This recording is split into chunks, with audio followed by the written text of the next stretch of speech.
Hello అండి, hi అండి, welcome back to my channel. అందరూ ఎలా ఉన్నారండి? నేనైతే చాలా బాగున్నాను. మీరు అందరూ ఎలా ఉన్నారో నాకు కామెంట్ బాక్స్లో షేర్ చేయండి.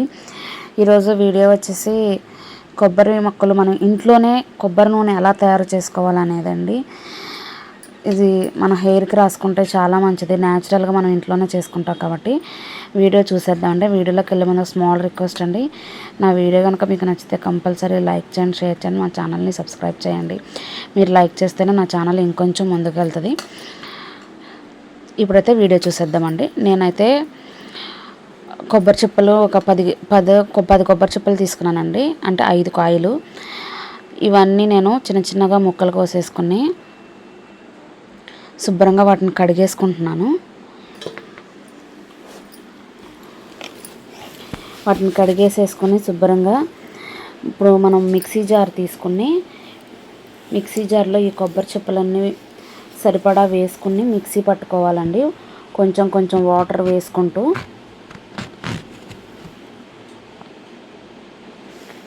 మిక్సీ పట్టుకోవాలి. కొంచెం కొంచెంగా వాటర్ వేసుకుంటూ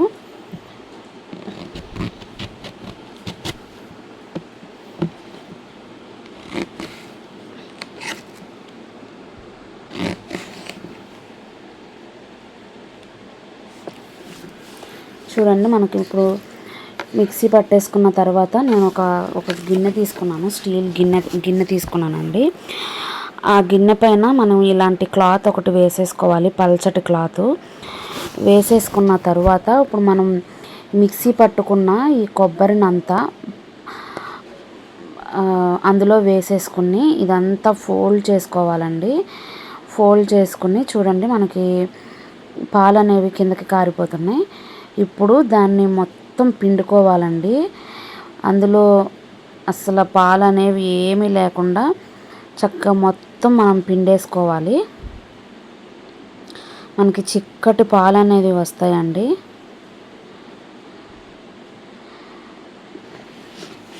వీటిని మనం ఫ్రిడ్జ్లో ఇలా స్టోర్ చేసుకుని మనకి కావాలంటే వేటిలైనా వాడుకోవచ్చండి. ఇలా స్టోర్ చేసేసుకోవచ్చు గాజు బాటిల్లో వేసుకుని. ఇప్పుడైతే మనకి పాలు అనేది ఒకసారి ఇలా పిండేసుకున్నామండి. ఇప్పుడైతే ప్లేట్ తీసుకొని ఒక ప్లేట్లో ఇప్పుడు మనం మొత్తం అంతా పిండేసుకున్నాం కదా కొబ్బరి, ఆ వేస్ట్ పల్ప్ అనేది ఉంటుందండి, అదంతా మనం ఒకసారి ఈ ప్లేట్లో పెట్టుకుందాం. మనం తీసుకున్న కొబ్బరి అంతా నీళ్ళన్నీ పిండేసుకుని ఇలా ప్లేట్లో పెట్టేసుకోవాలి. ప్లేట్లో పెట్టేసుకున్న తర్వాత మళ్ళీ ఈ పిప్పి అంతా ఒకసారి మళ్ళీ మిక్సీ చేసుకోవాలండి. చూడండి, నేను మళ్ళీ మిక్సీ వేస్తున్నాను. నేను మొత్తం అంతా పట్టేసేసుకున్నాను, కొబ్బరి అంతా పట్టేసుకున్న తర్వాత ఈ వేస్ట్ వచ్చిన పల్ప్ అంతా మళ్ళీ ఇంకొకసారి పట్టుకున్నానండి. పట్టుకుంటే మనకి కొంచెం రెండో ట్రిప్గా కొంచెం బాగా తిక్కగా కాకుండా కొంచెం పలచగా అనేది వస్తుంది. వచ్చిన తర్వాత ఇప్పుడు మనం మా ప్లేట్ని పక్కన పెట్టేసుకోవాలండి. పక్కన పెట్టేసుకుంటే ఇప్పుడు చూడండి, మీకు మనకి పాలు అనేవి ఎంత చిక్కగా వచ్చినాయో. కొబ్బరి పాలు మనకి గరిటెకి కూడా చూడండి అంటుకునే ఉన్నాయి చక్కగా తిక్కుగాను. ఇప్పుడు దీన్ని మనం మూత పెట్టేసేసుకుని ఓ పక్కన పెట్టేసుకోవాలండి. నేను ఫ్రిడ్జ్లో అనేది పెట్టలేదండి. నేను ఒక 24 అవర్స్ ఒకసారి అలా ఉంచాను. 24 అవర్స్ వరకు మూత తీయలేదు. మామూలుగా అయితే డీ ఫ్రిడ్జ్లో పెట్టుకుంటారు చాలామంది. ఆ పైన ఉన్న తెట్టంతా గట్టిగా కట్టేసిద్దంట. నేను అలా పెట్టలేదండి. అలా పెట్టకుండా నేను ఒక 24 అవర్స్ ఏమో మామూలుగా ఉంచేసాను. తర్వాత ఒక హాఫ్ డేనే పెట్టానండి ఫ్రిడ్జ్లో. పెట్టిన తర్వాత మనం తీసి చూసుకుందాం. ఇప్పుడైతే మనకి ఆ కొబ్బరి అనేది మళ్ళీ వేస్ట్ చేయకుండా ఇలా ఒక కళాయిలో వేసుకుని మనం పొయ్యి మీద పెట్టేసేసుకుని ఇలా కలుపుకుంటూ మనం మొత్తం అంతా ఫ్రై చేసుకున్నాం అనుకోండి, చక్కగా పొడి పొడిగా వచ్చేసిద్ది. ఈ పొడిని మనం ఏ ఫ్రైల్లో కానీ, చారు తాలింపుల్లో కానీ, రసం తాలింపులో ఇలాంటి వాటిల్లో మనం కొబ్బరికి సంబంధించిన కర్రీస్ వండుకుంటాం కదండి, వాటిల్లో అయితే చక్కగా వాడుకోవచ్చు. ఈ కొబ్బరిని వేస్ట్ అనేది లేకుండా బాక్స్లో పెట్టేసేసుకొని ఫ్రిడ్జ్లో పెట్టేసుకుంటే మనకి చక్కగా యూజ్ అవుతుందండి. ఇప్పుడైతే చూడండి మనకి పైన క్రీమీ టెక్స్చర్ అనేది వచ్చింది, కింద అనేది నీళ్ళు అనేవి కింద ఉండిపోయినాయి. ఈ క్రీమ్ ఇది నాకు ఒక 24 అవర్స్ తర్వాత ఒక పూట పట్టిందండి. ఒక 12 అవర్స్ మొత్తం 32 అవర్స్ పట్టింది, 36 అవర్స్ పట్టిందండి. ఈ 36 అవర్స్ తర్వాత నేను మూత తీసి చూస్తే మనకి క్రీమీ టెక్స్చర్ ఇలా అనేది వచ్చింది. దాన్ని అంతా మనం నూనెని ఎందులో అయితే కాచుకోవాలనుకుంటున్నామో, తయారు చేసుకోవాలనుకుంటున్నామో అందులో మనం తీసేసుకొని పెట్టుకోవాలండి. మొత్తం అంతా క్రీమీ టెక్స్చర్ అంతా మనం తీసేసుకోవాలి. తీసేసుకున్న తర్వాత ఆ ఉన్న వాటర్ అంతా మనం పడేస్తే కింద కూడా చూడండి మనకు ఆ క్రీమ్ అనేది అలా ఉండిపోయింది. ఇప్పుడైతే మనం స్టవ్ ఆన్ చేసుకునండి. మనం క్రీమ్ని మనం ఒక గిన్నెలో వేసుకున్నాం కదా, ఆ ప్యాన్ని మనం పొయ్యి మీద పెట్టేసుకుని చూడండి మనకి కరుగుతూ వస్తుంది అదంతాను. ఇప్పుడు ఆ క్రీమ్ అంతా కరిగిపోయి వాటర్ లాగా అయిపోతుంది. దాన్ని మనం ఇలా తిప్పుకుంటూనే ఉండాలి, లేదంటే అడుగంటేసిద్ది. తిప్పుకుంటూనే ఉండాలండి, లేకపోతే కిందంతా మనకి పట్టేస్తుందండి గిన్నెకి. ఇలా తిప్పుకుంటూనే ఉండాలండి. చూడండి క్రీమ్ అంతా మొత్తం కరిగిపోయి మనకు వాటర్ లాగా వచ్చేసింది.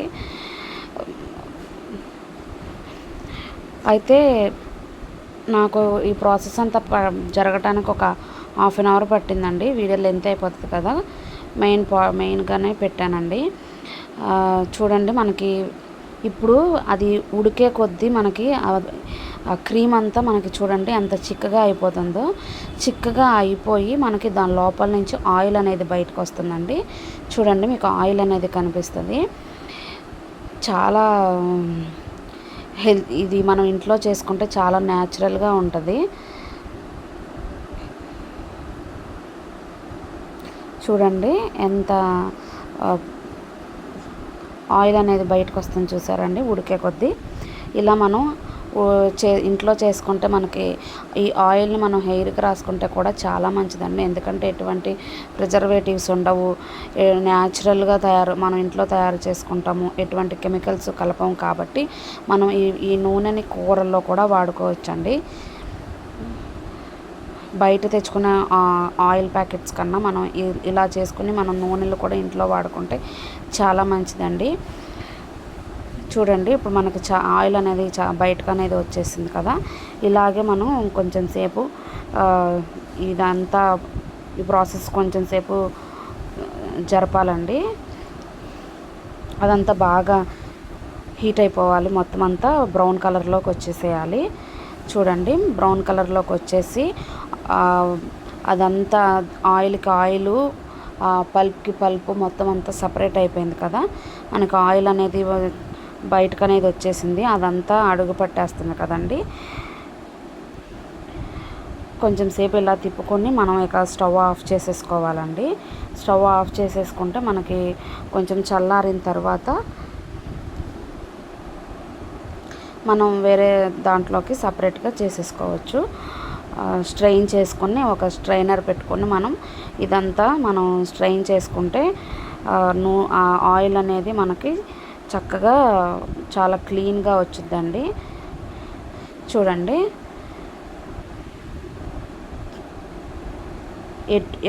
ఎట్లా మనకి మంచిగా నూనె లాగానే మనం ఎంత బాగుందో చూడండి. చక్కగా మనం ఇలా వడపోసుకునే దాంతో వడపోసేసుకుంటే మొత్తం అంతా ఆ పల్ప్ అంతా ఇందులో వేసుకుని మొత్తం అంతా మనం చక్కగా స్ట్రైన్ చేసుకుంటే చాలా బాగుంటుందండి. ఆయిల్ అనేది హెయిర్కి రాసుకుంటే మనం నైట్ టైం ఫేస్కి కూడా రాసుకోవచ్చు. ఇంకా ముందట మనకి వర్షాకాలం శీతాకాలమే కదండి వచ్చేవి, మనకి చర్మం అనేది కొంచెం స్కిన్ డ్రై అవుతూ ఉంటుంది.